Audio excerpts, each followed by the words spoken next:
Hey, what's going on, Guardians? My name is the Black Link, and the season of the Drifter is live. Gambit Prime, The Reckoning, and much more are all active in the game right now. Meaning there's plenty of activities for you to get to, and even some brand new exotics for you to chase after. And so, in this video, we're going to be covering some of the brand new exotics that have presented themselves within the season of the Drifter. This includes both some new weapons as well as some new exotic armor, some of which we had no idea were coming today. And we'll be going through virtually all of that right here. Let's go ahead and dive on in. So, first things first, we have a brand new exotic kinetic linear fusion rifle, ARBALEST. And oh boy, what a way to start this out. We finally got an actual railgun in Destiny 2. And surprise, it's the weapon we got to see a little bit of during the Vidoc. The ARBALEST comes with the ability Compounding Force, fires slugs that cause massive damage to elemental shields of enemy combatants. That's right, this thing's kind of going to perform a bit like the Chaperone, whereas that weapon fires a single slug. This is going to do the same, but even though it's a kinetic weapon, it's going to deal massive damage to enemy shields. This is definitely something unique to Destiny. What I'm really liking here is the fact that it's a kinetic weapon that's good against shields, but also might be good against shields of all types. Usually you have to try to match up elements to take down shields. Looks like that might not be the case with the ARBALEST. Certainly a very exciting prospect there. It also comes with Extended Barrel, Projection Fuse, and Disruption Break, where breaking an enemy's shield with this weapon makes them more vulnerable to kinetic damage for a brief period. Usually you see this on energy weapons where you pop a shield and then you're supposed to swap back to a kinetic to deal bonus damage. You won't have to swap at all with the ARBALEST. You just blow up that shield with one shot, then you just charge it up again and hit the enemy with another shot with bonus damage, which is a fantastic benefit for the ARBALEST. Linear Fusions also just got a bit of a damage buff in PvE, although they did have their aim assist knocked down a bit, so it might be a little bit harder to aim. Lastly, it's got composite stock for a little bit of extra stability. And there we go, that's it for the ARBALEST, probably one of the most exciting new exotics we've gotten in the season of the Drifter. Next up, of course, is the Thorn. We know this is going to be dropping in a quest that's starting next week on March 12th. And thanks to updates to the Destiny database, we now know the perks that are going to be dropping on this mighty weapon of old. As usual, you can go check out light.gg to see a lot of the new stuff that's been added into this patch, including the Thorn and the abilities that are going to be dropping with this weapon. First up, it's got the Mark of the Devourer, where rounds pierce targets and deal damage over time. Kills with this weapon will leave behind remnants. Remnants I do believe we got to see in the Vidoc very quickly, where the hunter was getting kills with Thorn and it seemed like green orbs were popping out of its victims and floating back into the player. I'm assuming those are the remnants that they're talking about here. But moving on, it's also got an ability titled Soul Devourer. Absorbing a remnant strengthens Mark of the Devourer and partially refills the magazine, which seemingly creates a massive 1-2 punch for the Thorn here. It's got the classic damage over time with the Mark of the Devourer, but it seems like you can power that up further by securing kills and absorbing those remnants. It's kind of a funny mixture. It's like they're taking the year 2 and 3 nerfed version of Thorn with the weaker dots and then mixing it in possibly with the stronger dots we had back in year 1 of Destiny 1 after you've secured some remnant kills. But also, of course, adding in the other benefit of partially refilling the magazine anytime you get a remnant kill. This seems like an incredibly powerful stack of abilities for the Thorn, and I cannot wait to get my hands on it in the future. Now, additionally, we can also see some of the stats that are currently available for Thorn in the database.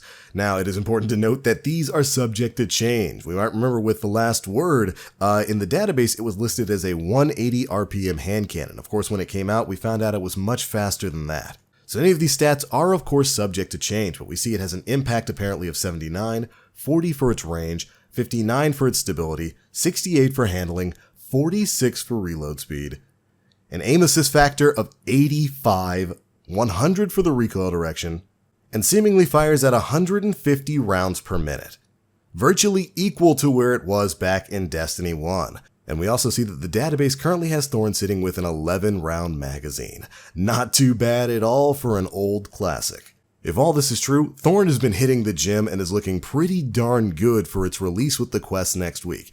And I cannot wait to get my hands back on it after all this time. Oh yes, it's going to be fun.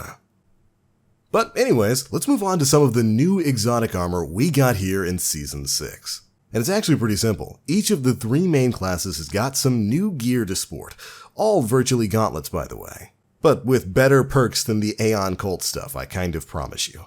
First up for Warlocks, we've got the exotic gauntlets, the Getaway Artist. These come with the special ability Dynamic Duo. Hold your grenade button to convert your arc grenade into a supercharged Arc Soul. The Arc Soul functions as an autonomous turret. You guys remember how Arc Soul works? It's a Stormcaller perk where you get kind of like a little AI buddy that follows you around and fires at things. It looks like you'll be able to summon one of those by converting your grenade into it, which is fantastic, especially if this can be utilized on stuff like the Chaos Reach tree. Definitely an interesting exotic ability. Next up for Titans, we've got the exotic gauntlets Stronghold, which probably comes with one of my favorite new abilities yet. It's titled Clenched Fist. Guarding with sword increases movement speed and does not drain ammo. Shots blocked immediately after guarding will heal you. This is huge. What a massive benefit for swordplay out there in Destiny 2. With this ability, basically, if you time yourself right, if you treat yourself like a Jedi, you can time your guards so that you activate it right before a shot hits you.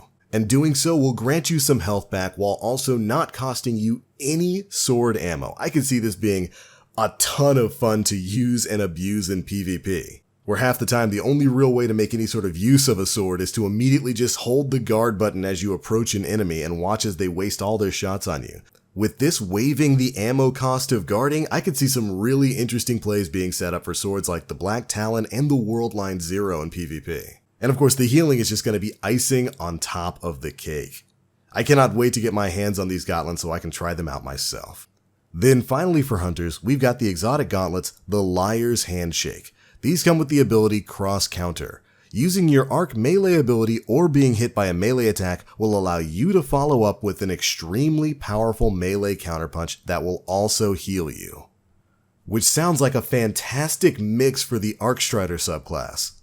Or if some of those other meme loadouts work with like the Striker's Sure Hand being able to pick up bonuses from melee abilities, I could see this possibly working with that to create incredibly powerful no ammo one-shots. If you mix it with like Surrounded and the Surrounded mod, there could be some pretty interesting combinations that come out of this. So I really can't wait to see how the meta surrounding each of these pieces of armor really kind of evolves around the utilization of some of these perks. They seem like they could be incredibly powerful. And I know one thing's for certain, there should definitely be some fun times ahead. But alright Guardians, that is it for this video. We just wanted to put a quick spotlight on some of the new exotics that have shown up in-game alongside patch update 2.2.0, of course bringing us the Season of the Drifter. But anyways, there they are, and those are my thoughts. Be sure to leave me yours down in the comment section below.